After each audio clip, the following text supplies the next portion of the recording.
I don't know about you, but the last thing I'm going to want to do in my retirement years is sell my stocks to fund my retirement lifestyle. In today's video, I'm going to show you how you can leverage the wheel strategy on safer stocks and ETFs that can fund your lifestyle without actually having to sell your shares. Let's go. Yo, what's going on, Premium Chasers? I hope you're having an absolutely God-blessed day. Special giveaway down below. You're going to get my early retirement strategy guide completely for free. So if you want that, just drop a comment down below on today's video. And while you're down there, hit that like button and that subscribe button. It helps this channel grow. But let's get it today, guys, because today we haven't talked about retirement income, okay? Now, I know a lot of people in our community run this strategy for their retirement as an extra source of income for themselves, and that is freaking amazing. I absolutely love that. That's my plan as well. But there's a lot of us that, maybe don't know about this, right? And that's what today's video is going out for. So first and foremost, let's talk about stock selection, because that is going to be the biggest thing for you here, okay? Now, quickly, let's just use SPY as an example before we go into a couple other stocks that I personally like to invest in. I want to show you what this strategy actually looks like and what the play is, at least what it will be for me. So what we're actually doing here is we're leveraging our capital as well as any shares that we have of a company. So for example, with SPY, let's say you own 100 shares of SPY. You may even own more by the time you're retired, right? And let's say you own a bunch of shares of SPY, right? Now, if we go to our trade option section of SPY, what we're doing is selling a call, right? We're selling a call. All I'm saying here is I'm willing to sell my 100 shares of SPY and I get to select my date. Now, personally, I'm going to be doing every 2 weeks or every week, depending on what I'm looking for. And the reason for that is I want to get a paycheck, right? I need my paycheck coming in, okay? So how does that work? Well, let's go out. We'll go out to the January 2nd, about 2 weeks away. So we get paid twice a month, right? So we're going out to the 14th, the 2nd, which is 14 days away. And all I'm saying here is I'm willing to sell my 100 shares of SPY on January 2nd at close. And guess what? Your boy gets to name his price as well. So currently trading at $675. SPY is trading at $675. I obviously want to sell it for more than I bought it for.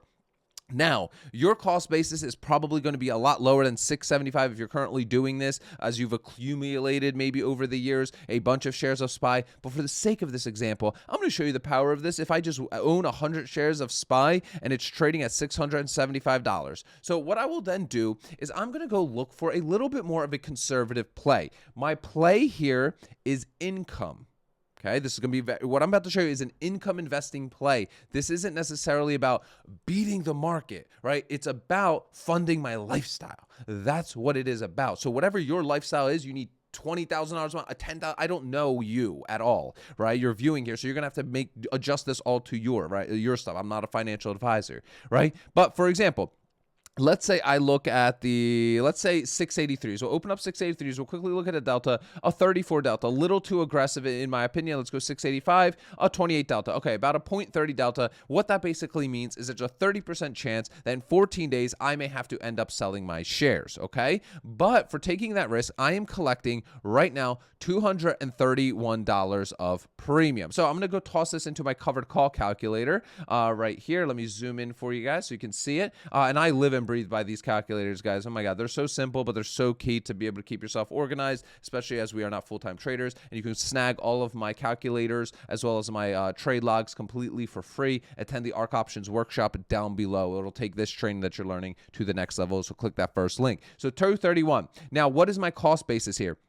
I said I own 100 shares of SPY at $675 current market value. So my purchase strike price, I'm just going to say my average cost basis is $675 a share. And then my strike of the option is what I'm willing to potentially sell those shares for in 2 weeks. And that is $685. So we'll put $685 here. Okay.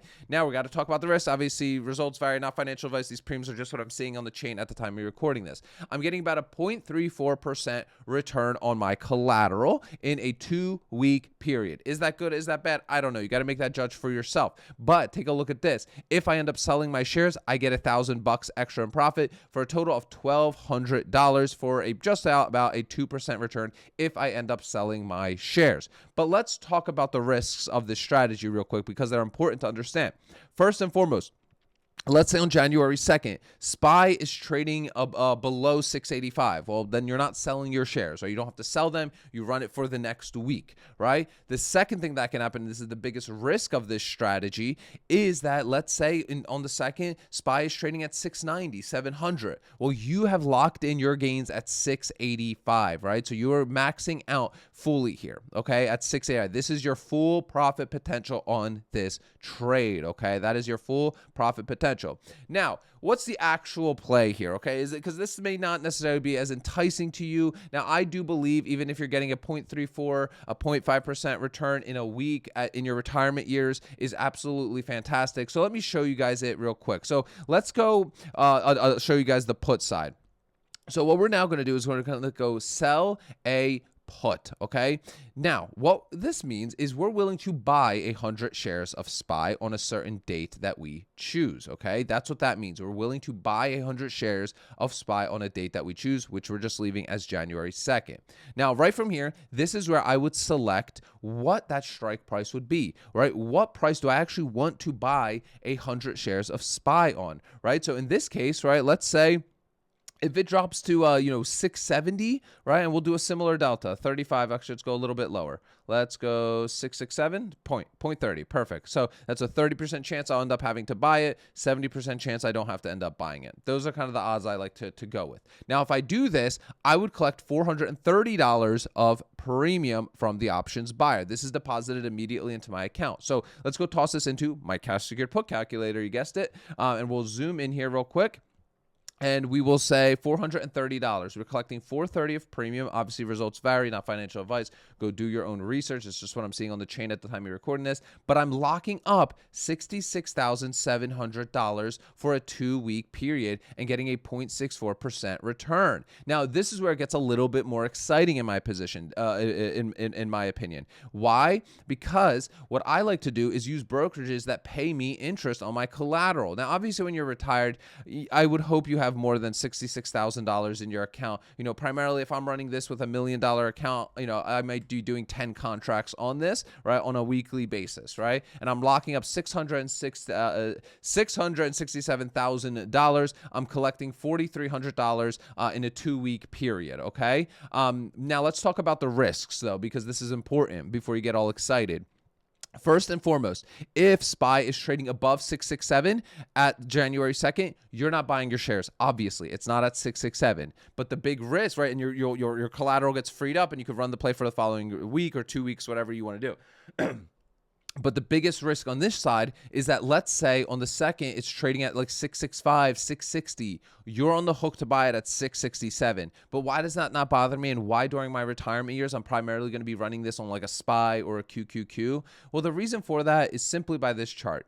Okay, over time, SPY has always recovered. Yes, there's been bumps and bruises along the way. It sometimes takes a couple years for us to recover. I mean, we saw it right here, right? Look at this, right? And it took a while for us to recover. But we did recover, okay? And then again, right here, we saw a drop, but we recovered very quickly. We see a drop, okay, we recovered in about 3 years, we recovered, right? It takes a while, right? So that is why, though, right? For me with SPY, it has always come back. Now, obviously, past performance is not indicative of future results, yada, yada, bing, bong. But with that said, SPY gives me a sense of peace and relief that over time it usually does recover. Okay, now coming back to our cash secured put calculator here, this is giving us about a return of about 0.64%. Okay, now when I'm doing this, I'm obviously giving you guys a very high level play here.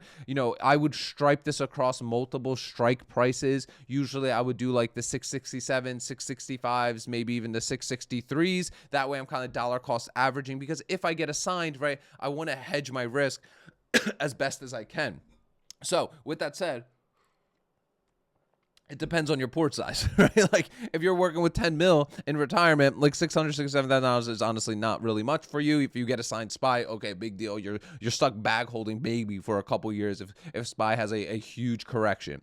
But what you can do is do this on QQQ as well, which also has much better premiums than we are getting with a SPY, right? But you can also do this on cheaper stocks, cheap dividend payer, dividend kings, dividend aristocrats. Like for example, like one of my favorites is Pepsi, right? I love running the wheel strategy on Pepsi. Now it's been a bit here that since I have actually I wasn't running this since May really, since we had this big drop here into the 130s. But for example, Pepsi, a great dividend paying company, and I just want to show you this how it compares when you do individual stocks versus an ETF where you're already offered diversification. That's part of the reason I say during retirement years, I'll primarily be doing this on like a SPY, QQQ, and ETFs because I need to be even more risk averse. I'm already very risk averse with my stock selection, as you guys probably already know.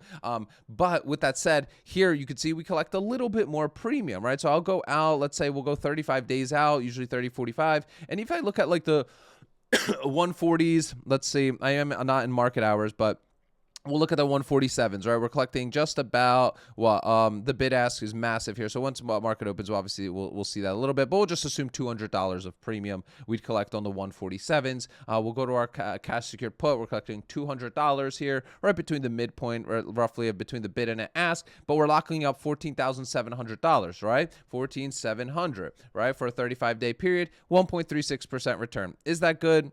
Not really. I personally wouldn't do this trade. And this is kind of how I go through it, right? And obviously I'm not bringing up my screeners and stuff, other tools and stuff, but usually I want to get to at least a 2% return if I can. Now it doesn't happen every month. That's just my personal goal that I go for. But like for example, SoFi, right? This is my most traded stock this year. Honestly, probably of all time at this point. I trade this, it feels like every single day at this point. But if I look at a SoFi, right? Obviously, this is a cheap stock, more higher risk, but take a look at these premiums, right? The 25s, right? You're locking up $2,500, and look at this. You're collecting almost $100, $96, right? $96. You're locking up, what do we say, $2,500, almost a 4% return. So you're going to see this in your option selling journey, and you have to weigh these risks for yourself. You know, my recommendation, obviously, I'm not a financial advisor. It's just what I do, is I allocate things in buckets. I've got safe plays, I've got medium plays, and then I've got high risk plays, right? And most of my stuff is always going to be in the safer stuff. And then I also have my buckets that I like to play with, the stuff that gives you these insane return on your collateral, right? Because that's how I judge the risk I'm taking on, is how much my return on my collateral is going to be. I'm not looking at delta at that point. I'm looking at return, right? What is my risk? Because when you're getting paid almost 4% return on your collateral in a month, right? That's your premium divided by your collateral. Understand you are taking on some serious risk. I don't care what the technicals or the Greeks and the delta even says. This is a higher risk, probably a higher risk chance of assignment, especially on a high flying stock like SoFi. Guys, if you want my 2 premium calculators here, as well as my trade log to keep yourself fully organized, attend the Ark Options Workshop, 90 minutes of training showing you how to take the wheel strategy to the next level. We combine 5 sources of premium income into the wheel strategy, taking it to the next level. So if you want all the calculators, all that good stuff, plus 90 minutes of insane training, head over to the Ark Options Strategy Workshop. Click that first link in the description of today's video. Guys, remember, sell options, collect premiums, repeat. I'll see y'all tomorrow.